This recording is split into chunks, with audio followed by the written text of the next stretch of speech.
diet or some specific routine.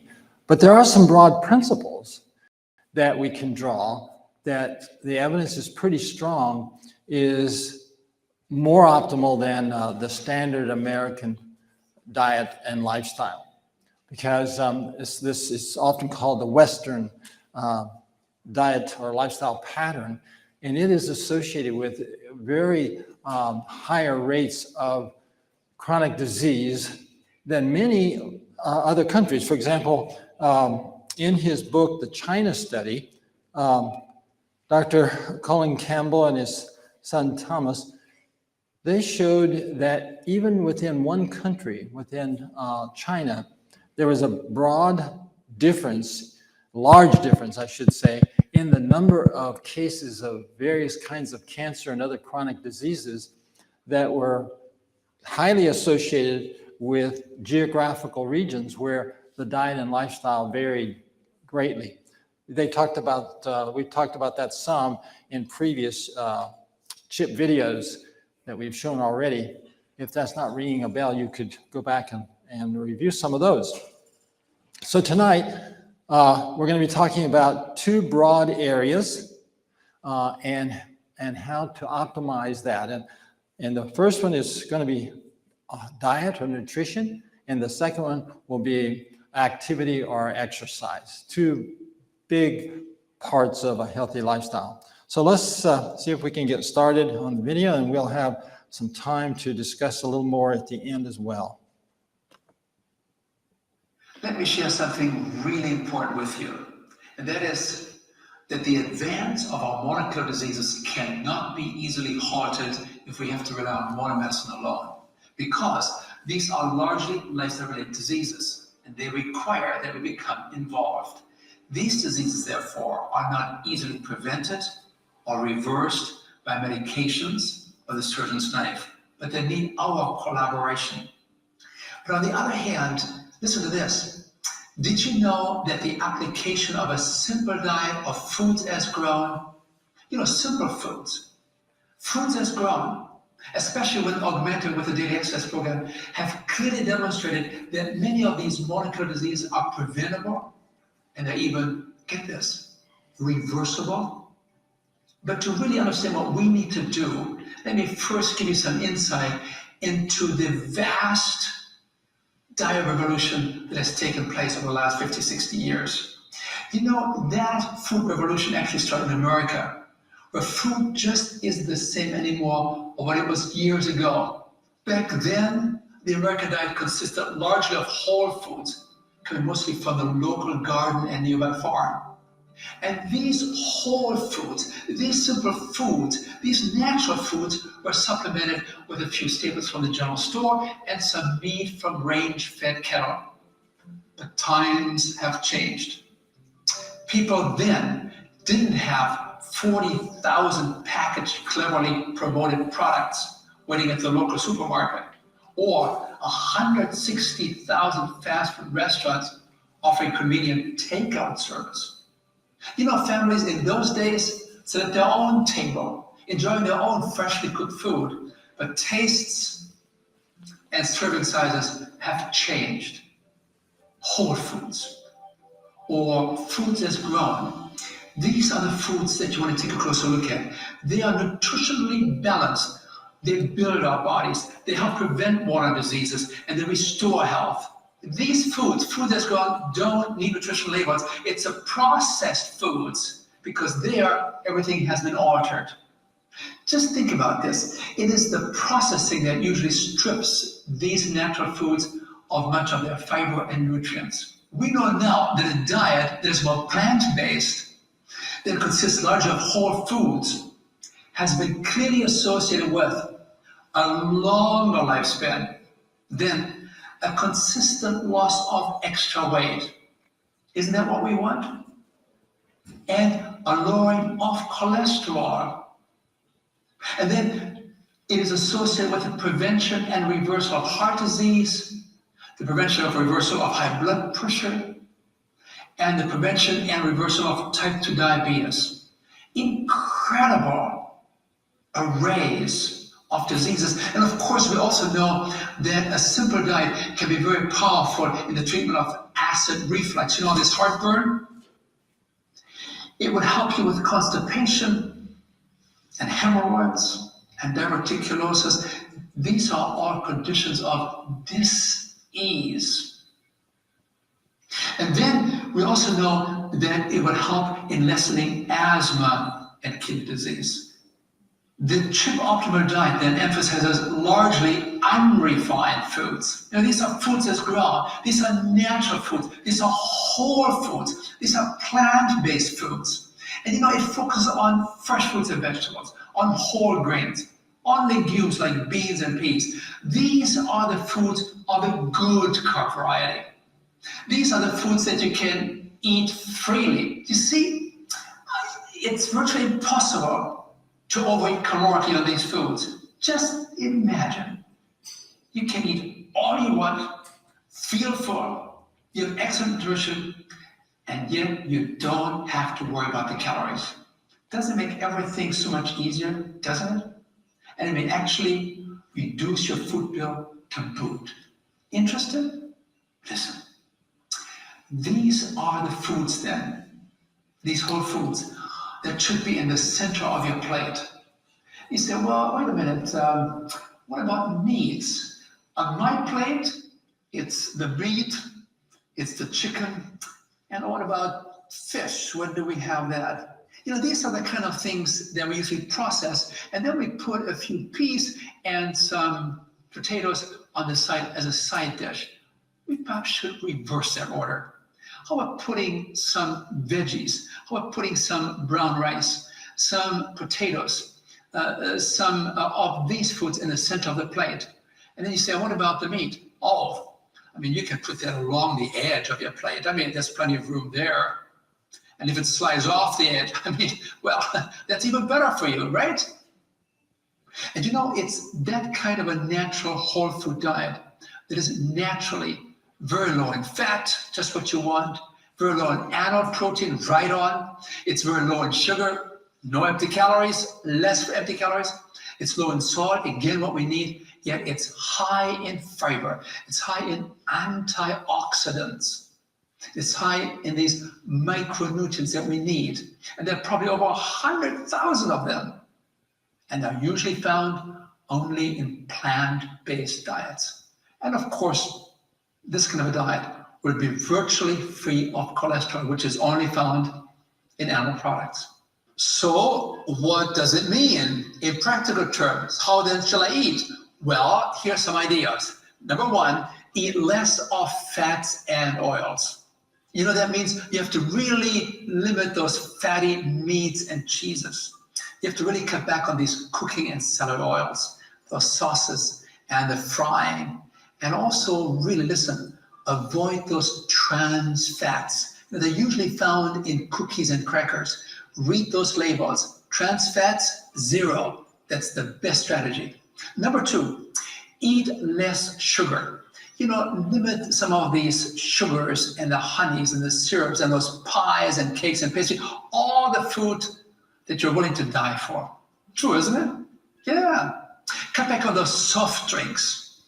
And when you have these cookies and sugar-rich desserts like pudding and ice cream, just save these foods for special occasions. Then, number three, eat less cholesterol foods. Obviously, these are the animal products. Number four, eat less salt, less sodium. And it's not just the salt shaker, because 80% of the sodium is coming from processed foods and restaurant meals. So you've got to read labels and also ask for low sodium dishes. And then number five, use less alcohol and caffeine. The very best strategy really is to avoid all of alcohol in all of its forms, as well as caffeinated beverages. They're not really in your best interest. And you kind of look at me and you wonder, well, wait a minute. Is there anything left to eat? Oh, yes. There's plenty. Here we go. Are you ready? Well, eat more. Number one, whole grains. You know, the brown rice, the millet, the barley, the corn, the wheat, and also include some of these whole grain products, such as breads. Yeah, pastas, whole grain pastas, and minimally processed breakfast cereal. And number 2, eat more tubers. Tubers? Yeah. The roots, the potatoes, the yams, and legumes. Legumes? Yeah. Beans, there's some 50 kinds of different beans, and peas. You can use all of these. Enjoy them. They're excellent sources of fiber, of nutritional value, and of protein.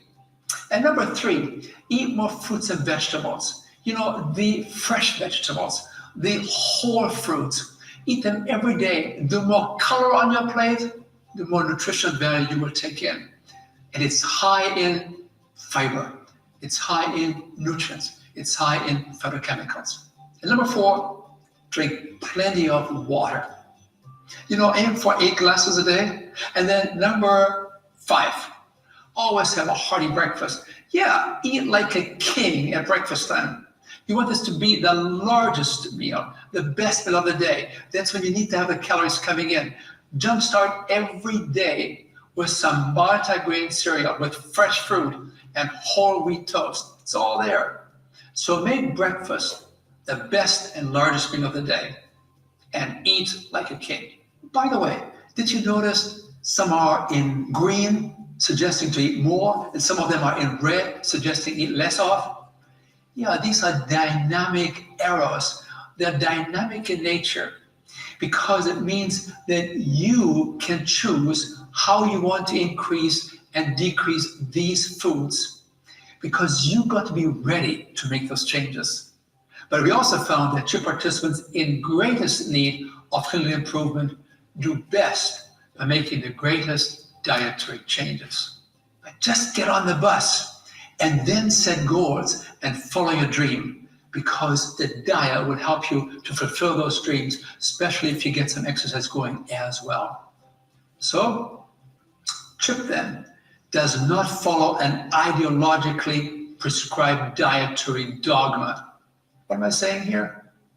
It's not all black or white, everything or nothing, but it's a gradual progression. It's really more like CHIP is offering some optimal dietary reference points.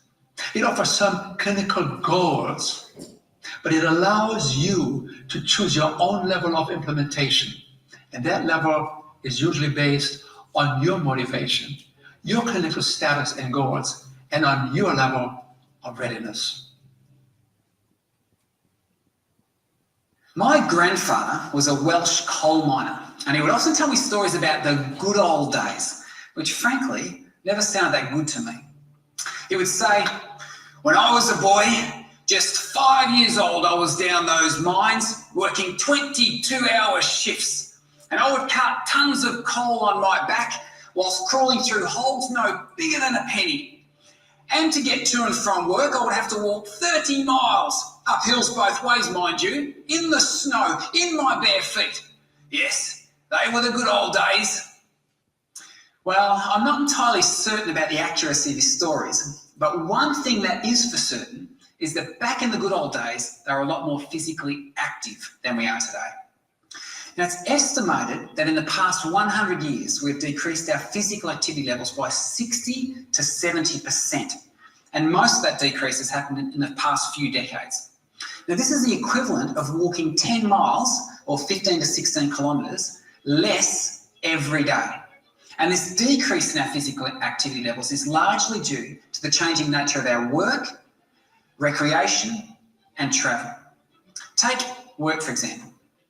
So many of us today spend hours at a time tinkering away on the computer. And let me tell you, folks, that does not expend that much energy. Even jobs that historically were extremely manual in nature have become more sedentary. Now, coal miners often now sit behind automated machines and just pull levers instead of swinging picks. Now, what this all means is that we are confronting an inactivity crisis.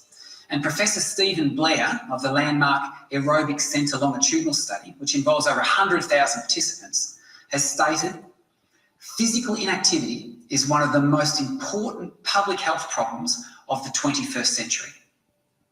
And the reason physical inactivity is such a problem is because we are made to move.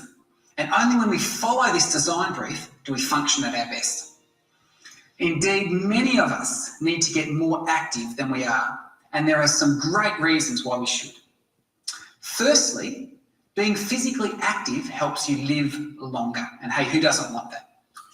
Dan Buettner is a journalist who went in search of the world's blue zones, and that's places where people live for an extraordinary period of time. And he identified 3: Okinawa in Japan, Sardinia in Italy, and the Adventist community of Loma Linda, California. Next, he asked, why do they live so long? And what is common to them all? He discovered that one of the key things they all had in common was that they moved naturally. They didn't all run marathons, but they did engage in regular and constant physical activity as part of their everyday lives. Other things they had in common included not eating too much, having a plant slant to their diet, taking time out to relax, having great social ties, and living with a purpose.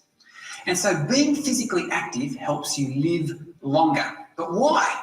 Well, part of the reason is because it reduces the risk of developing over 20 chronic diseases, and this includes heart disease. In fact, exercise when performed safely is excellent even for those who already have heart disease. In a study published in the prestigious Journal of the American Heart Association, the researchers found that patients with stable heart disease who engaged in a 12-month exercise program had a higher event-free survival rate than those similar patients who instead had a stent inserted in their coronary vessels. Exercise is also now seen to be as important as nutrition for type 2 diabetes. And exercise is even linked to the prevention of certain cancers, including colon, breast, lung, and endometrial cancer. In fact, in a landmark publication by the World Cancer Research Fund, it was concluded that of all the lifestyle determinants, exercise is paramount. So clearly, being physically active can help you live healthier and longer, but it can also help you live better. And one of the reasons for this is that exercise increases your energy levels. And hey, who doesn't want that? But it also improves your mood. Regular exercise produces chemicals in your brain called beta endorphins that make you feel good. And what's interesting is that these beta endorphins are addictive, which is why when you get in the habit of exercising, you actually want more of it and you come to enjoy it. Trust me, you do. You can believe me on this. And so the takeaway message is that living a physically active lifestyle can help you live healthier, longer, and better. And I know that at this point you are sitting on the edge of your chair just desperately wanting to move. Isn't that right? You're wanting those benefits. Well, of course, some of you are already exercising regularly. And if that's the case, fantastic, keep it up. But if you need to be spared from the inactivity crisis, let me show you how. You simply apply SOS. And that doesn't stand for Save Our Souls, but it is an acronym that sums up the steps to live the optimal active lifestyle and therefore enjoy the benefits that accompany it. The first S is for sit less. We tend to do far too much bottom dwelling. It's just so easy to do. It's not uncommon nowadays for people to spend upwards of 14 hours a day sitting, and that's not including sleep time. And researchers are discovering that there are tremendous perils associated with prolonged sitting. In fact, an emerging field of science called inactivity physiology is showing that sitting for prolonged periods causes changes in our body in things like the enzymes that catalyse our bad LDL cholesterol. So sit time is now recognised as an independent risk factor. And what this means is that we need to be intentional about breaking up our periods of prolonged sitting. And this even applies to those who follow a regular exercise routine, like myself. In the pursuit of optimal health, we can't afford to be an active couch potato. Just because we go for a 30-minute walk in the morning doesn't mean that we can sit on our behinds the rest of the day.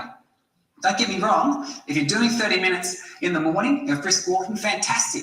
But in the pursuit of vibrant health, be sure to also give attention to how much prolonged sit time you do. You see, we need to get creative about ways of sitting less. For example, Stand up while talking on the telephone. Or set up your work environment so that you have to physically get out of your seat every now and then to retrieve something from the filing cabinet or the printer. It all makes a difference. And at home, stand up while you're reading the paper. At work, organise a walk while we talk meeting instead of the usual sit-a-thons. And for that matter, if you're confined to the meeting room, stand up for a few minutes every half hour. It will also make you more attentive. These simple strategies can make a big difference to how much you move during the course of the day, which is great for your health. And to track just how much difference it makes, try wearing a step counter, known as a pedometer, like this one. Now, pedometers can be very motivating. In fact, research indicates that just wearing one can cause you to take about 2,000 steps more per day because we have a tendency to keep looking at it and then doing things purposefully to make the numbers click over. So the simple pleasures in life, isn't it? And how many steps a day should you aim for? Well, the target is 10,000. If you take 10,000 steps throughout the course of the day, you're considered to be quite active. Now, if you can't achieve 10,000 steps just yet, that's okay. Just do what you can and set about slowly building up. And so step one towards the optimal active lifestyle is to sit less. That's what the S in the acronym SOS stands for. The second step, the O, stands for oxygenate. Now, oxygen is the most important nutrient required by your body. Oxygen is needed by almost every part of our body for health and healing. And there's no better ways to deliver oxygen to our body parts than by engaging what's referred to as aerobic physical activity. You see, research indicates that all that's required to experience great health benefits is for you to engage in moderate intensity physical activity. And moderate intensity is that which you would deem a 3 to 4 out of 10 in effort. Yeah, you notice that you're breathing a bit heavier, oxygenating your body, that is, but you can still hold a conversation. You couldn't sing though, which in my case is great for others. Now, I must stress that moderate intensity is a very individual thing. You know, for some people, a 3 to 4 out of 10 in effort might be a slow walk, and that's where they're at, and that's fine, and that's appropriate. Whereas for others, say some fit athletic individual, it might be quite a fast job. The point is that it's very important that you get to know the level of intensity that's right for you. So listen to your body in that regard. I should also point out that there are extra benefits to be achieved from engaging in more vigorous activity, say a 5 or 6 out of 10 in effort. This is where you can't hold a conversation without catching your breath every now and then, but it's not necessary. Moderate intensity works just great. So how much should I do, I hear you ask? Well, that's an excellent question, and I'm glad you asked it.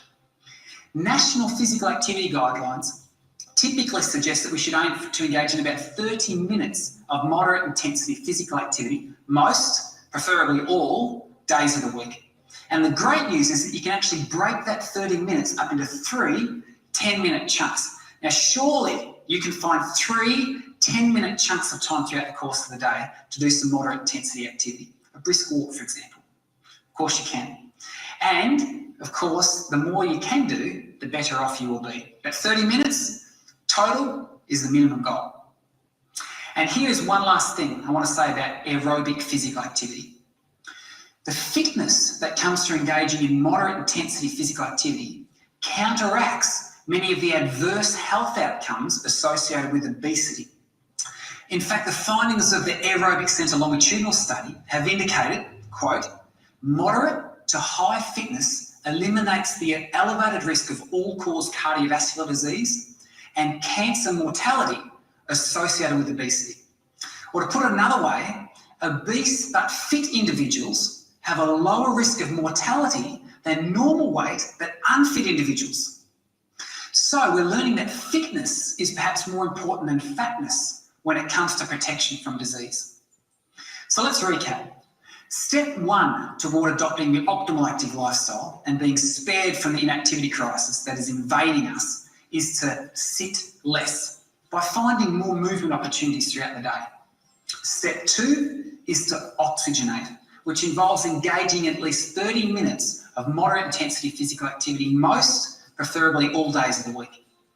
And the third S in the SOS is strengthen and stretch. And I'll be talking to you more about that a little later. The physical activity guidelines for Americans is right on when it concludes that being physically active is one of the most important things that people of all ages can do to improve their health. Take steps to make it part of your lifestyle so that you can live your best life. Live more.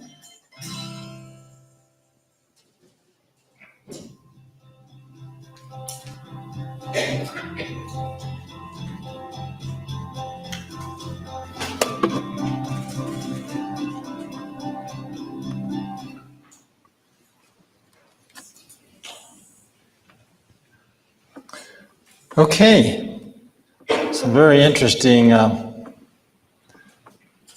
information and material there. You know, it was my privilege to spend a little time, a few weeks in Australia with Dr. Darren Morton, and he's the real thing. You're right. He ran a marathon while I was there. I did not join him. That's not my thing. I'm sure it would be good if I took that up, but I'd have to work my way up to it. But what I did do with him, what was a lot of fun, was we went hang gliding together on the coast, and that was quite a fun experience. And and he let me fly it. And after about 45 minutes or so, we landed on the beach and folded it up, and then he ran up the hill to get the car. So he's quite the fit fella. So let's just think a little bit about this. I made some notes while the video was playing. So the optimal lifestyle or diet is not a specific formula or prescription, but it's an approach to living that's more natural, is what I choose to call it. More natural, less processed, less artificial. And why do we say that? Let's just think about so I want you to help me here. What are some more natural alternatives to processed living? So I'll give an example to start with. And there's a zillion things you might think of, but I thought of dairy cheese. Because I don't know if you're aware of it or not, but dairy cheese is probably one of the most powerful ways to increase your cholesterol, triglycerides, your weight, all the things you don't want. So that's probably something that would be wise to cut down on or to stop. So one of the common approaches is to use a soy cheese as a stepping stone. It's not, you don't want to live there either, because soy cheese is a highly processed form of soy, not the best, not ideal, but it's considerably better than the dairy cheese. So give me one. What would be something that would be an example of our processed lifestyle and diet? And then we'll see if some others can help us. What would be some alternatives? Barbara? Okay, TV dinners. All right, we'll take TV dinners. But back there is some milk.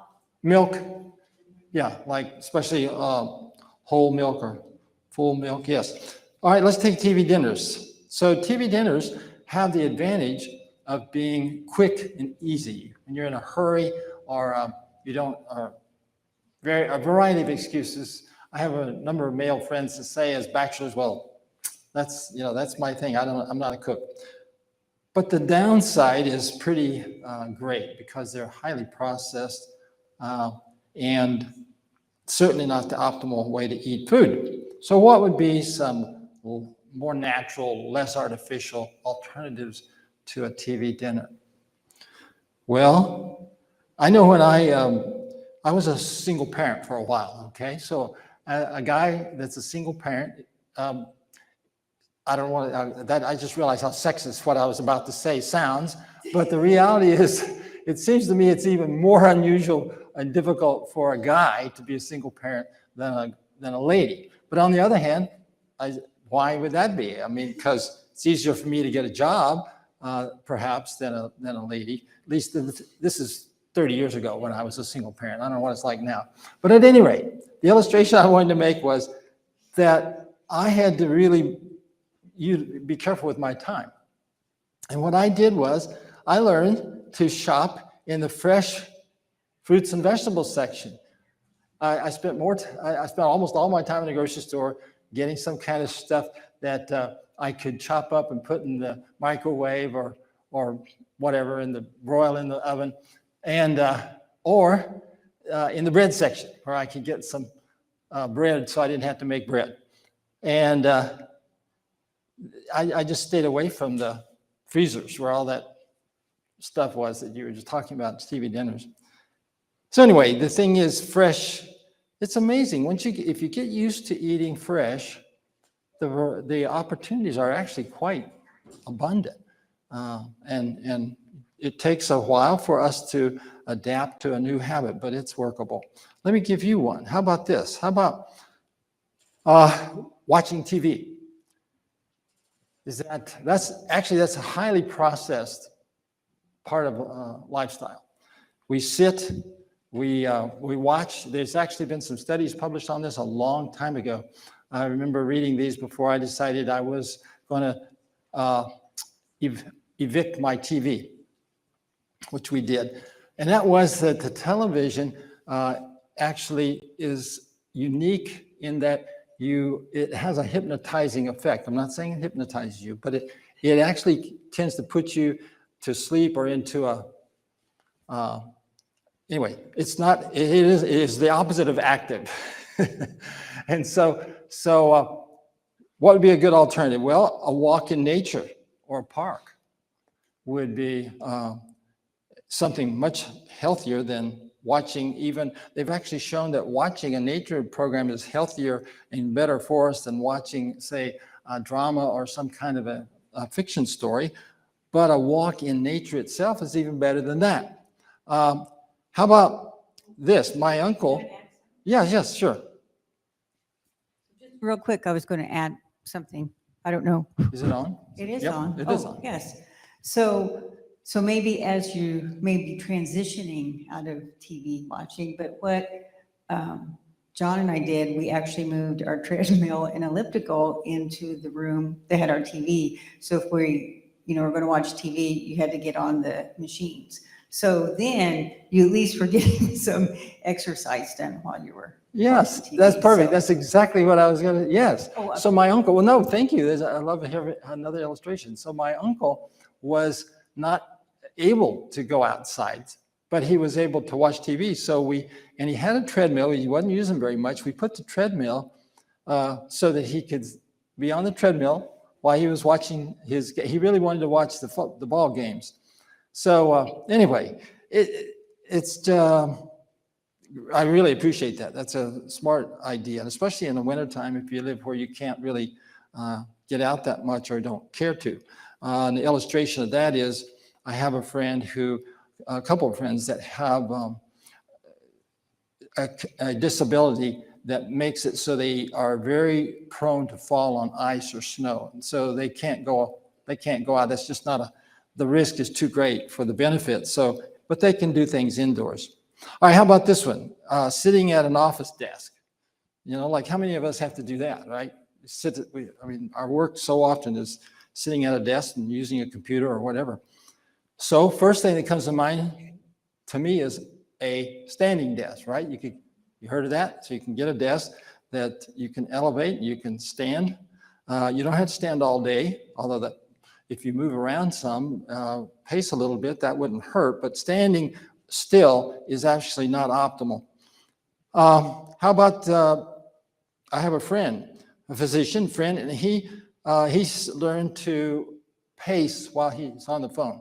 So if the phone rings, of course, nowadays it's usually does not have a wire like it used to.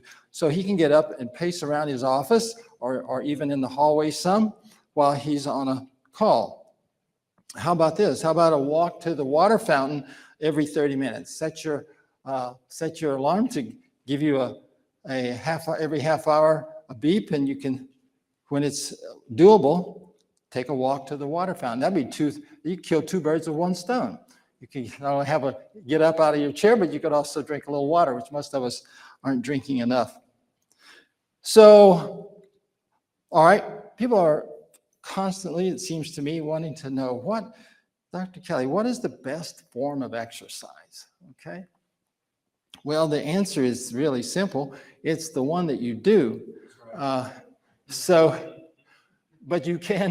there's a few things that go into it. I actually think, from my research, reading research, that rebounding, you know what a rebounder, that's a little small trampoline, usually they have 6 legs. A trampoline, I think, produces the most benefit per minute, if that's your thing. Shows you how pressured I am. I like to get as much benefit per minute. But walking is actually excellent. It's hard to improve on simply walking. And to give you a couple of illustrations there, if you want to get the most out of your walking, walk in green places. Number 2, walk on grass or on ground, not on pavement or concrete. One of the reasons that we get a little less stable as we get older is that we aren't used to walking where we have to use our ankle strength very much. We're used to standing on solid, flat stuff. Walking the stairs is actually good. It's highly recommended instead of taking an elevator, if you work where you have elevators, walk a couple of flights of stairs and then take the elevator. Something as simple as parking away from the entrance door. I can remember I used to, before I learned some of these things, I used to pretty commonly, I would drive around sometimes maybe 2 or 3 minutes easily in a large parking lot looking for a place closer to the door. And then I don't know how many years ago, but it finally hit me, well, this is wasting time. Plus I could be walking. And so of course, there are circumstances in which I would not say that's a good thing to do. So if you're in the wrong parts of town and you're going to have to, a lady, and you're going to have to walk a long ways to the car, okay, park closer. But nonetheless, it's just a general idea. How about you? By the way, one last thing about exercise before I ask you your questions. Did you know that now we know that exercise does more good for your brain even than your heart?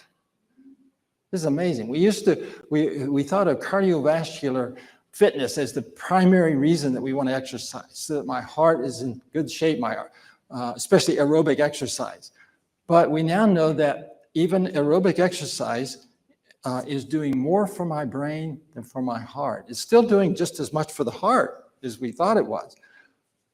There's now the modern technology can do a brain scan, a CT scan of your brain, and pretty well tell you what kind of an exercise program you have or don't have. Amazing. So as we get later in life, there's no exact precise number, but somewhere probably around retirement age, 60 to 65, exercise probably becomes more important than diet in many ways. I mean, you can have a diet at 65 that'll kill you even if you have good exercise. But my point is that at that point, the exercise becomes higher priority than it was at a younger age, partly because we're more active younger, but also because our metabolism tends to slow down. And so at my age, certainly, most of you are almost there, and that is we need to be trying to really be sure we're getting 30 minutes to an hour a day. And if you're a diabetic or have trouble with your blood sugar, you really want to aim for an hour at least during the day. Okay, so we have still a little time, a few minutes.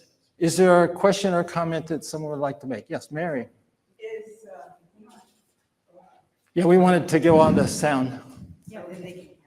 I have a recumbent bike at home. Mm-hmm. Now, is that, if I'm working aerobically on it, is that, I'm sitting down, but I'm... Yeah, no, using that's a my great legs? question.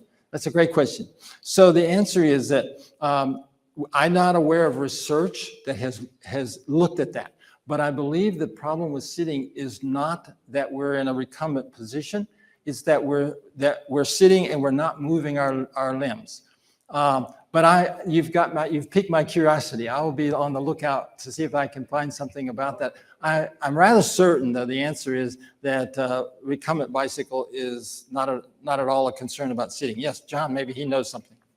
Well, no, I was going to add, when they talk about people flying on airplanes, right? Even just contracting your calves and stuff while you're on there actually prevents blood clots. So I'm sure it helps Yes. some, right? Yeah. Oh, I'm Other sure. data that- Right. Yeah, and that's an interesting point you made there. The most dangerous place to sit long periods with no movement is on a plane. A couple of reasons for that. One of them is that at the altitude, the oxygen content is lower. It's not dangerous, but it is lower than it is at sea level. And the other one is that we tend to be so tight that there isn't much room for any kind of movement at all. At least when you're at your desk, you can reach for this or that or the other. Yes, who's got that? Yeah, so a friend of mine got me involved in using the exercise balls, the large ones. And she sits at her computer, and uses that. So you can kind of move. Yeah. Yeah, that's creative. Yes, that's great. Anyone else? Okay, very good. We're pretty much at quarter till. So Okay. why don't you, Paula, why don't you help us know what? About our taste sample? Yeah, that would be. Okay. I've enjoyed them each night myself. All right. Well, now I don't want you to think we're in a muffin battle or anything, but we have muffins again tonight. So, and one of our men from church made the muffins tonight. Bob actually made the muffins. Thank you, He's Bob. our media guy, one of our media guys tonight. And they are sweet potato muffins, also vegan, also, he's used a different type of egg substitute in yours than we did last night. So, and then the sweet potato gives it a little bit of a different flavor. We have the recipe out there. It also has some cranberry sauce in it and applesauce. So applesauce is kind of helps with the oil part. And then the cranberry sauce in this is really the sugar part. So I'm anxious to try them. I haven't tried them yet. I didn't cheat ahead of time like I did last night. So, but we will have them again in the same location for y'all to try. And I do want to remind us before we will say a prayer for the taste sample before I keep wanting to call it a snack, but it's a sample. So, but also remember at 5 till, Pastor Wyatt was going to start with some Q&A right before the 7 o'clock start. Yeah, so let's try to get back in So here. try to get back for that. And if you have to sneak in a muffin, I won't watch. I'm going to let you. Go ahead. You the- go ahead. You go ahead. I did Okay, last all time. right, all Sure. So I just want to say a little prayer before we go to have our food sample. So dear Heavenly Father, first, I just want to thank you for this time that we've had together to talk about our health and how we can make it be optimal. And we know that you gave us these bodies that work really miraculously. When you look at how they work, I mean, no human could really come up with that. So thank you for that. Help us to go forward taking care of the body that you gave us, treat it as your temple. Yes. And just, again, I bless all the folks here, keep them safe till we see them again on Tuesday. I pray all that through your son, Jesus. Amen. Amen.